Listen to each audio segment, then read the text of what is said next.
I know about 3 million businesses that don't. Okay? So the biggest thing is I want you guys to take away from this is this thing called retained earnings. Keep money in your business. I know it's hard. Small businesses, you make the money, you want to take it out personally so you can do what you need to do. You gotta keep money in the business. You don't have to keep millions of dollars in the business or hundreds of thousands of dollars, but keep some equity in the business so it's consistently of value. Otherwise, you're creating a job rather than creating a business. Okay? So this is kind of what a balance sheet is. Another thing is profit and loss. Again, use QuickBooks. Profit and loss. Where your money comes in, what are your cost of your goods if you're actually selling something. If you're a service, then all you have is operating expenses. Your salaries, your rent, depreciation, supplies, utilities, all this, there's millions that go into here. Others, and what is that true bottom line income? Because remember, this is how we determine that EBITDA is based from this, okay? So in this case, just to kind of go back to that EBITDA thing, we'll take your net income, add depreciation, and that's probably about it. So really, they'll have a little bit more net income, a little bit over 4,000 net income, if they were looking at actually doing a bank loan.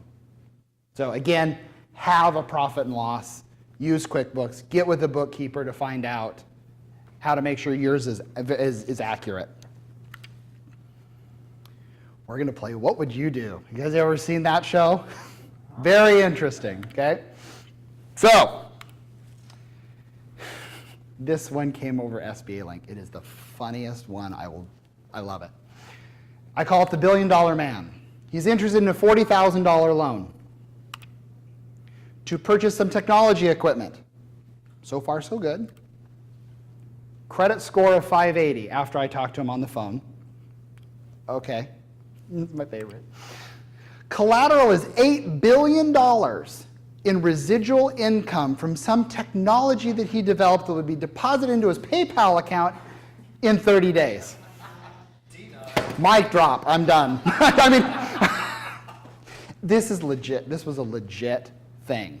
And again, there was some Why does he get 40,000 if you're going to get 8 billion? Wait 30 days. And I don't think PayPal would accept $8 billion. Probably denied that, okay? The contractor with the 2009 problem. Everyone knows 2009 sucked. Sucked for every business out there. I don't care who you were, especially banks. Interested in a $40,000 loan to purchase a used truck for his business. When I see the word used truck, I think thrifty, okay? Because if you're buying a new truck, you know, you're out there. Credit score 650. Had a bankruptcy in 2009, like everybody else. Willing to put $10,000 towards that $40,000, so the loan would be for $30,000. Whoops, go back.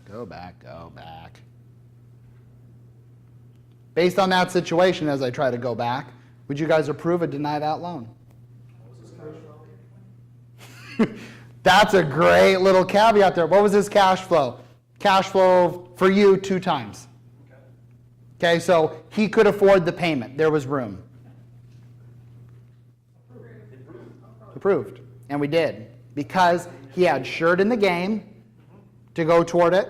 Credit score was a little bit but we had a hard asset. So if he didn't pay, we could easily sell that truck and it'd make our money back and maybe a couple bucks even too.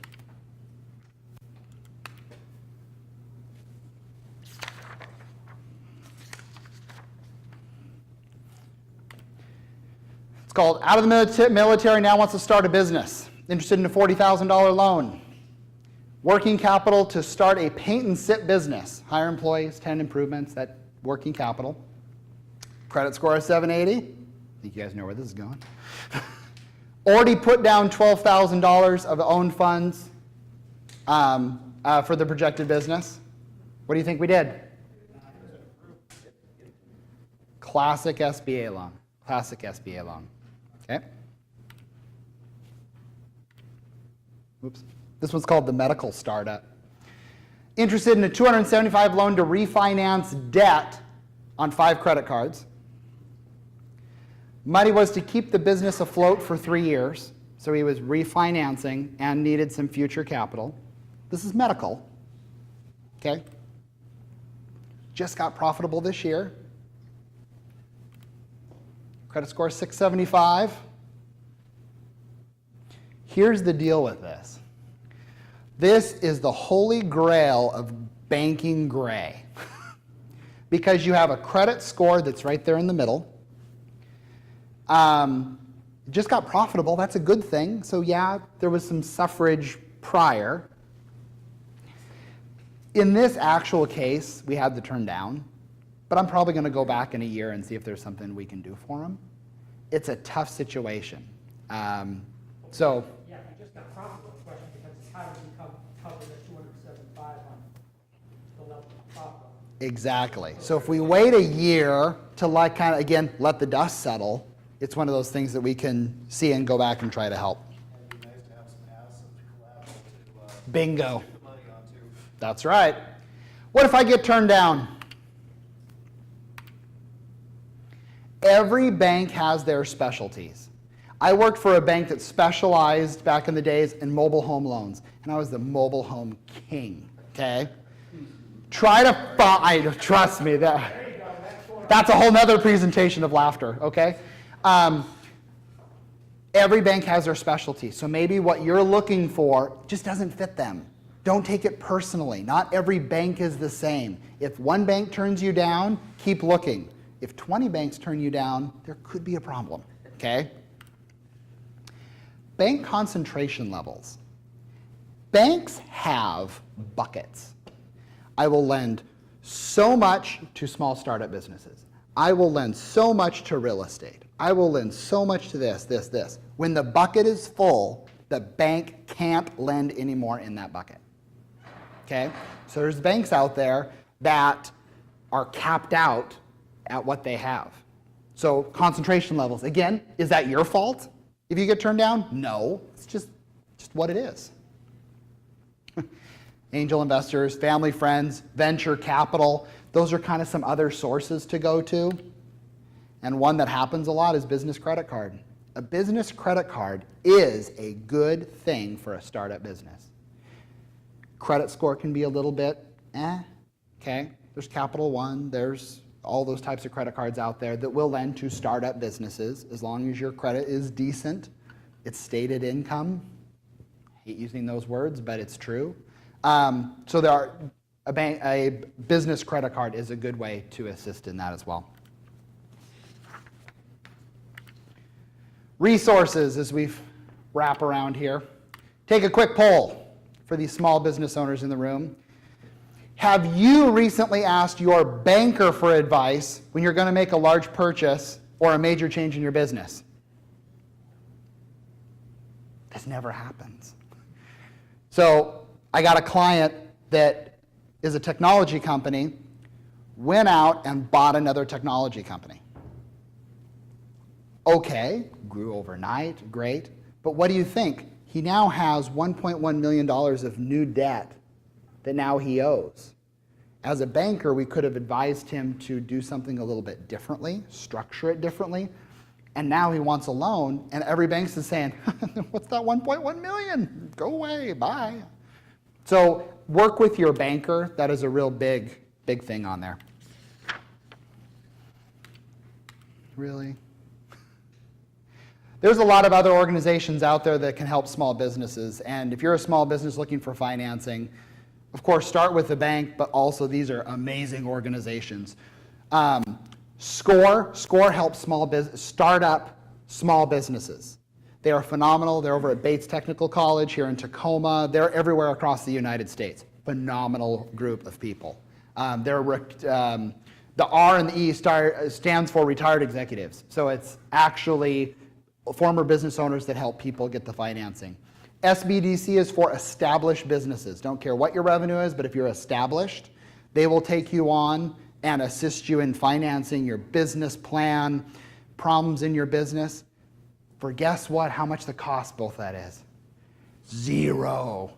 Okay? These are free resources out there. Women in Business Center, there's one down in Olympia, which is great. There's also micro lenders, which are other institutions that will specialize in $20,000 loans when things are a little bit challenged. If you need any information on that, let me know and I can link you up with some of them. Community lending funds. I thought we were going to have one of the attendees from City of Tacoma here. City of Tacoma has money for small businesses that they have sitting in a pot. Okay? A lot of people don't know that. If you're going to create jobs, they have money for that. Okay? Here's an important note. I get more calls. SBA gets calls. I want to start a business. I want to get a grant. Let me tell you something. Grants don't exist for startup businesses. Ever. Okay? There are grants for other things out there, but not to start a business. Okay? Sorry if there was hope, but there isn't. Okay? Don't even bother. So I want to kind of end my presentation with this. I'm a firm believer in the stool approach to banking. And what that is there's 4 types, there's 4 legs to a stool. If you miss one of the legs, you do what? Tip over. You need a good insurance agent. You need a good business attorney, Michael Smith attorney, banker, Polong, CPA and CPA accountant. If you're really missing one of these, you could tilt at any time. Okay? Open forum. What questions on that? Dean. You never said anything about a cash flow statement. Cash flow statements, those are helpful, again, when you're looking to apply for loans. Again, it's something that QuickBooks can easily generate for you. As a bank, we really look at the profit and loss in the balance sheet, and we can kind of figure out where your cash flow is on there. But they are good statements to have. So you're up there talking about loans. A couple of days ago, we had Michael up there talking about don't pierce the corporate veil.